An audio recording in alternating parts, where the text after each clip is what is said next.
High school में पढ़ने वाली एक लड़की अपने परिवार के भरण पोषण के लिए पार्ट टाइम नौकरी करती थी, जॉब करती थी।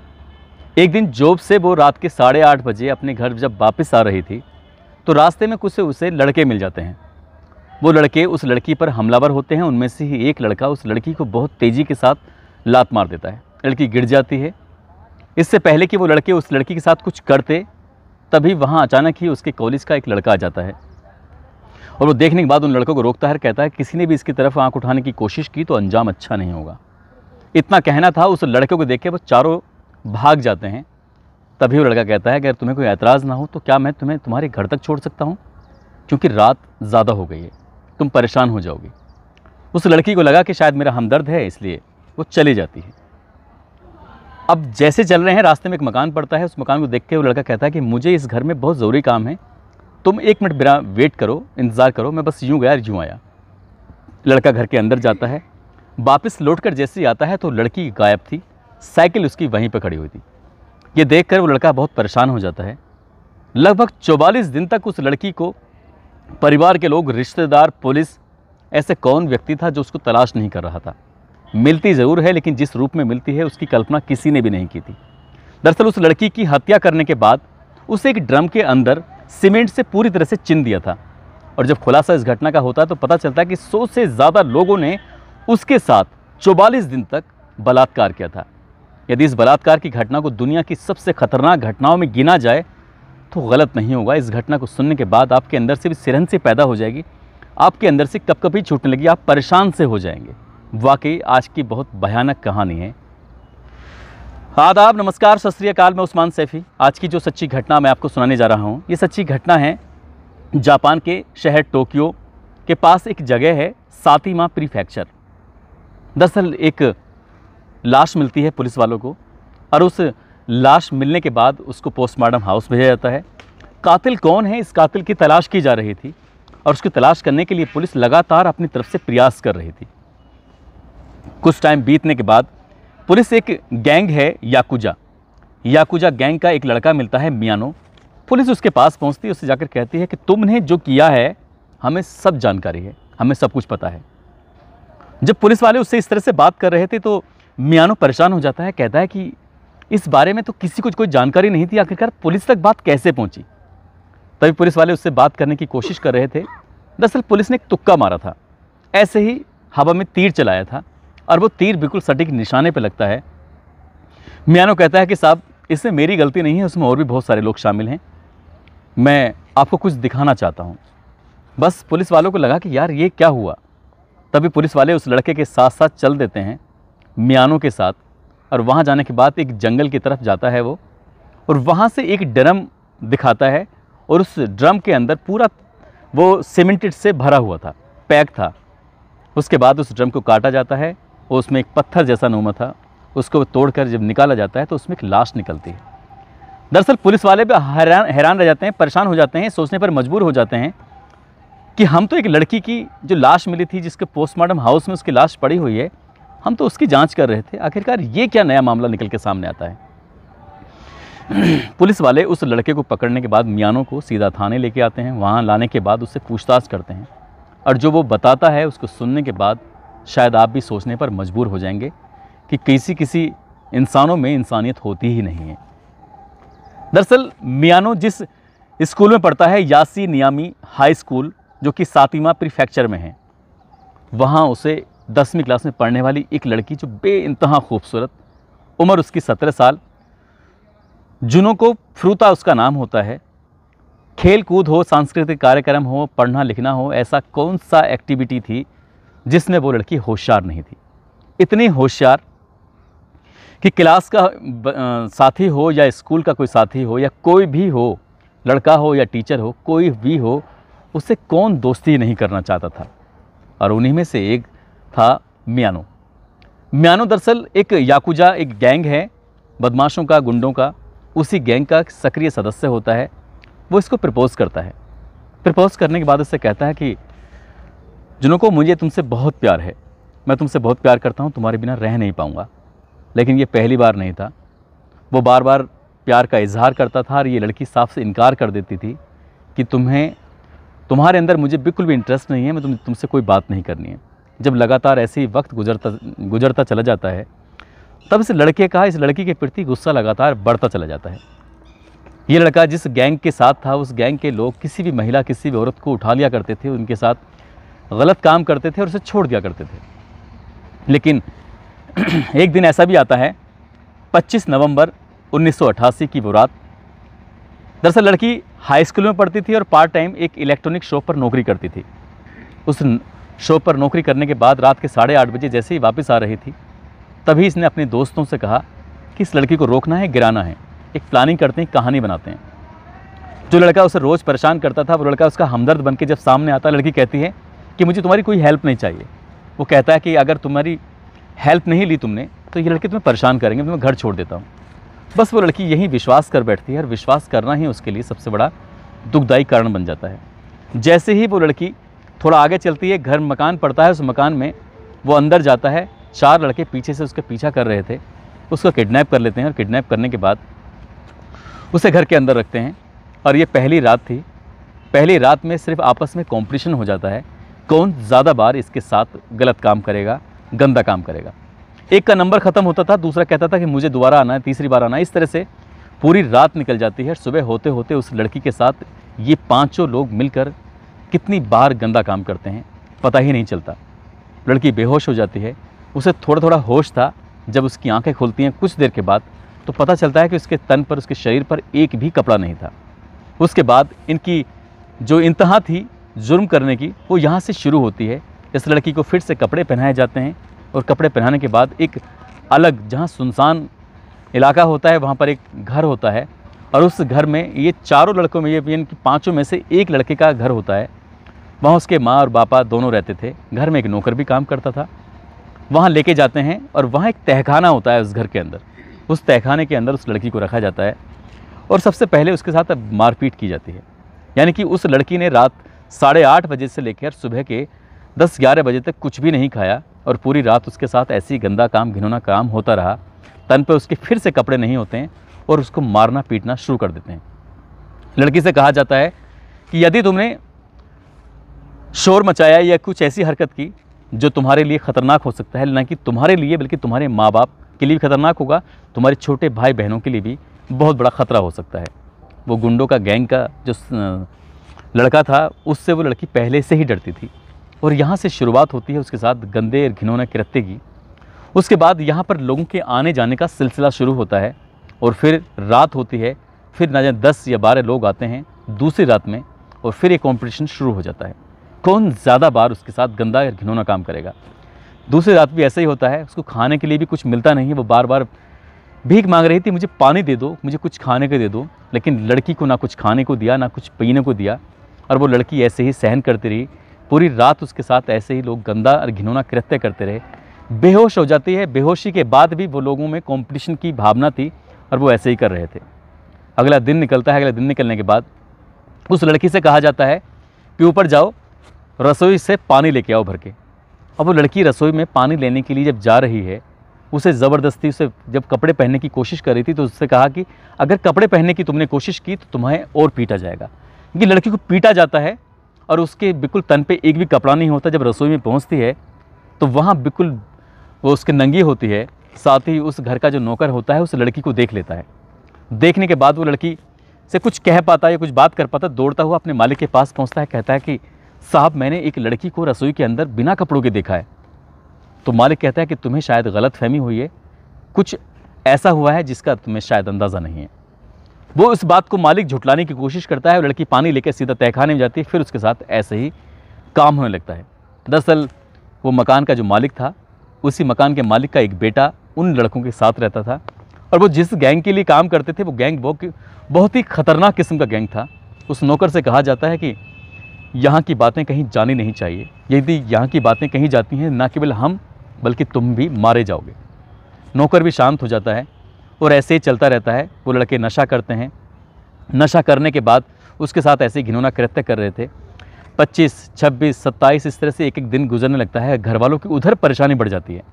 घर वाले सीधे पुलिस के पास पहुंचते हैं। पुलिस के पास पहुंचने के बाद कहते हैं कि हमारी बेटी 25 तारीख की रात से गायब है। हमने इलेक्ट्रॉनिक जो उसकी शॉप है जिस पर काम करती थी वहाँ भी पता किया, लेकिन उसका कोई पता ही नहीं चल रहा है। पुलिस वाले इस मामले को बड़ा गंभीरता से लेते हैं और उस लड़की की तलाश शुरू कर देते हैं। पुलिस वाले इधर उधर जब अलग अलग लोगों से पूछताछ कर रहे थे तो पूछताछ करते करते पुलिस उन 5 में से एक लड़के के पास भी पहुंच जाती है। कहती है कि तुमने क्या उस लड़की को देखा है? वो कहता है कि मैं किसी लड़की को नहीं जानता। तभी वो डरता हुआ सीधा घर आता है और घर आने के बाद कहता है कि हो ना हो ये बात खुल जाएगी, पता चल जाएगी, इसलिए इस लड़की को यहाँ से अलग शिफ्ट कर दो। कहता है क्या हुआ? तब म्यानो से कहता है कि म्यानो, पुलिस मुझसे पूछ रही थी कि तुमने क्या उस लड़की को देखा है? तभी ये बात म्यानो सुनने के बाद बहुत क्रूर हो जाता है और गुस्से में उस लड़की को बहुत बुरी तरह से मारना पीटना शुरू कर देता है। जब लड़की चिल्लाने लगती है, चीखने लगती है, तो उसके मुंह पे कपड़ा ठूंस कर उसको शांत करने की कोशिश की जाती है। जब वो लड़की हाथ पैर जोड़ने लगती है तब कहता है कि अभी के अभी अपने माँ बाप को फ़ोन करके ये कहो कि मैं अपने दोस्तों के साथ घूमने के लिए निकली हूँ, मुझे ढूंढने की कोशिश ना की जाए। इतना सुनने के बाद वो लड़की ने मना करने की कोशिश की, लेकिन उन्होंने उसके साथ जब मारपीट करते हैं तब वो साथ में कहते हैं कि तुम्हारी माँ और तुम्हारी छोटी बहन के साथ भी बिल्कुल ऐसा ही किया जाएगा जैसा तुम्हारे साथ हो रहा है यदि तुमने फ़ोन नहीं किया तो। लड़की मजबूर हो जाती है और फ़ोन करके अपने परिवार वालों से कहती है कि पापा माँ मुझे ढूंढने की कोशिश मत करना, मैं अपने दोस्तों के साथ सैर सपाटे पे निकली हूँ, इसलिए तुम परेशान मत होना। माँ बाप जैसे ये बात सुनते हैं सीधा पहुँचते हैं पुलिस थाने और पुलिस वालों से कहते हैं कि साहब हमारी लड़की घूमने के लिए निकली है, परेशान होने वाली कोई बात नहीं है और वो सुरक्षित घर वापस लौट कर आ जाएगी। बस इतना कहना था और फिर वो लड़के फिर लग जाते हैं। अगली रात आती है, अगली रात भी संख्या बढ़ जाती है और बढ़ने के बाद फिर वही कंपटीशन कि कौन इसके साथ ज़्यादा बार सेक्स करेगा। पूरी रात उसके साथ ऐसे निकल जाती है। खाने पीने को कुछ मांगती थी तो खाने पीने के बदले में उसके साथ मारपीट होती थी और उन्होंने जब अपने हैवानियत की जो इंतहा थी कुछ यहाँ से पार करनी शुरू की।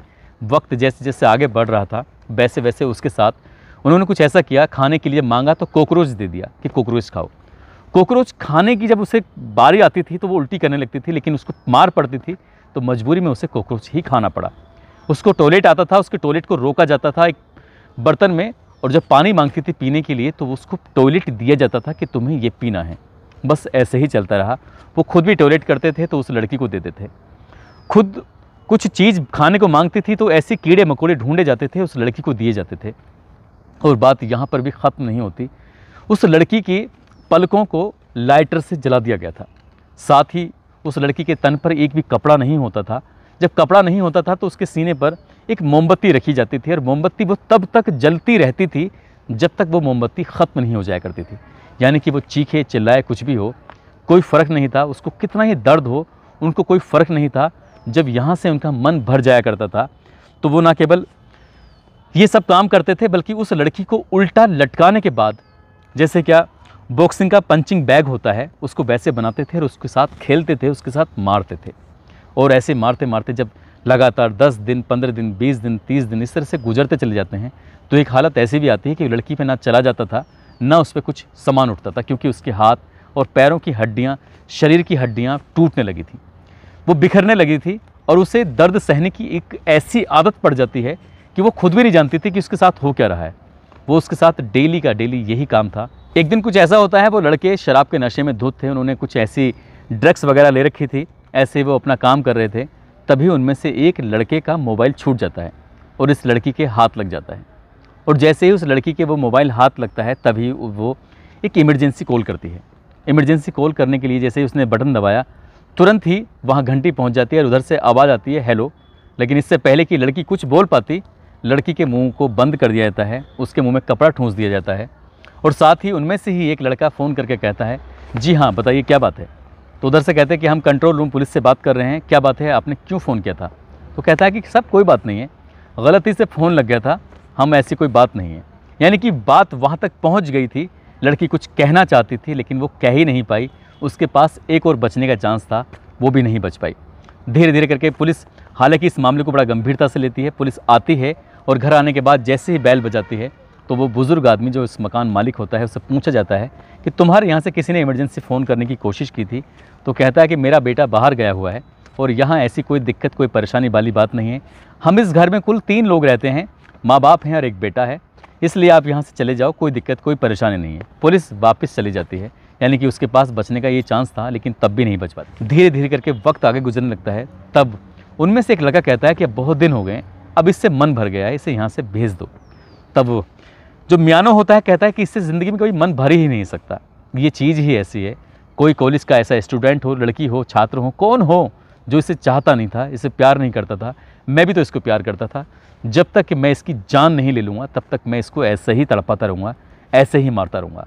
उन्होंने समझाने की कोशिश की लेकिन वो नहीं माने।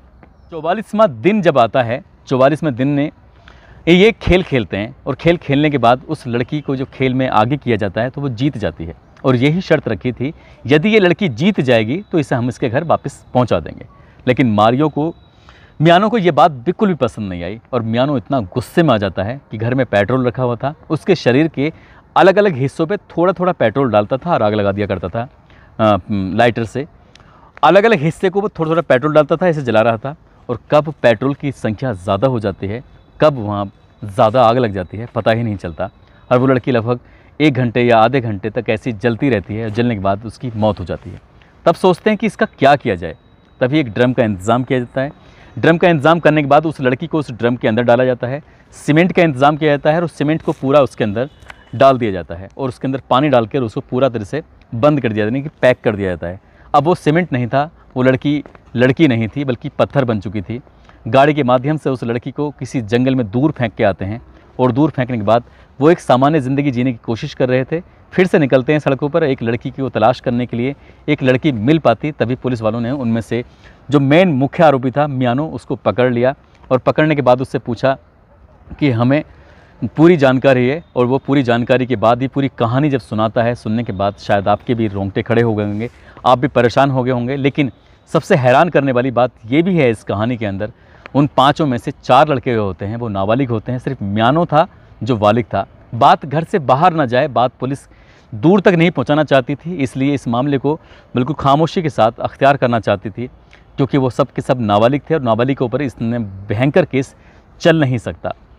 पोस्टमार्टम के बाद उससे बहुत सारी चीज़ें निकल के आती हैं। उसके शरीर के एक एक हड्डी को टूट चुकी थी, बहुत नुकसान हो चुका था। शरीर के ऐसा हिस्सा कोई बचा नहीं था जहाँ चोट का निशान नहीं था। साथ ही उस लोगों से जब पूछताछ करने के बाद जब बहुत सारी चीज़ें निकल के सामने आती हैं तो ना केवल उन लोगों की क्रूरता सामने आती है बल्कि जज साहब भी कुछ ज़्यादा लंबी चौड़ी सज़ा नहीं दे पाते। उन नाबालिगों को 7-7 साल की सज़ा देते हैं, बल्कि जो दूसरा मुख्य आरोपी होता है उसे 25 साल की सज़ा सुनाई जाती है। वो सुप्रीम कोर्ट में अपील की जाती है। सुप्रीम कोर्ट में अपील करने के बाद तब उसकी सज़ा को बजाय कम करने के उसको बढ़ा दिया जाता है। लगभग 25 से वो 30 साल की सज़ा कर दी जाती है।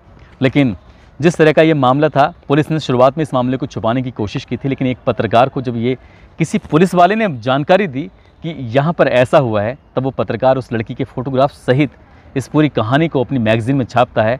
और तब पता चलता है कि जापान के टोक्यो के पास एक समिता फ्रैक्चर एक जगह है जहाँ पर इतनी भयानक वारदात हुई है।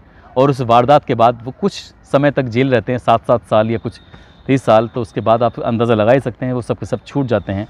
और ये कहानी वाकई अपना आप में एक बड़ी ख़तरनाक और भयंकर कहानी बन जाती है। दोस्तों, इस पूरे घटनाक्रम को सुनाने का उद्देश्य भी किसी को परेशान करना नहीं है, किसी का दिल दुखाना नहीं है, बल्कि आपको जागरूक करना है। यदि आपकी किसी के साथ ऐसा होता है तो पुलिस को फ़ोन करें, पुलिस की मदद लें। और किसी ऐसे आदमी की तो बिल्कुल मदद ना लें जो आपको पहले से ही परेशान करता रहा हो। मियानो इस लड़की को पहले से ही परेशान करता रहा था। जाते जाते कुछ लोगों के जन्मदिन हैं, जिसमें अजय कुमार राजस्थान के हैं, गौरव दयाल हैं एटा के, इनका जन्मदिन है आज। और विनय झा हैं, इनका भी आज जन्मदिन है। इनको जन्मदिन की बहुत सारी शुभकामनाएं, बहुत बहुत मुबारकबाद। साथ ही राहुल घाटा हैं, शमशाबाद के रहने वाले हैं। रोबिन आर्या हैं और इन लोगों ने भी नाम लेने की अपील की थी। और कुछ लोग और हैं, आशीष कुमार लखीमपुर खीरी से, आज़िम सिद्दीकी हैं, मोहम्मद इरशाद बिहार से हैं, कृष्णा आर्य बिहार से हैं, मोहम्मद अनवारुल नेपाल से हैं, इरशाद अली महाराजगंज से हैं, नरेश कुमार बिहार से, खुशीराम हुड्डा राजस्थान से, रिहान कुरैशी राजस्थान से, अतुल सिंह राजपूत बिहार से, मोहम्मद मौज़म हसनपुर से हैं, कैलाश रजक रांची से हैं, सुखबीर सिंह अलवर से हैं, शशि ठाकुर गढ़वा से हैं, मयंक तिवारी, उमाकांत सबीर रहमान आजमगढ़ से हैं। इन लोगों ने नाम लेने की अपील की थी। आप सब लोग अपना ख्याल रखें, सुरक्षित रहें। जय हिंद, जय भारत।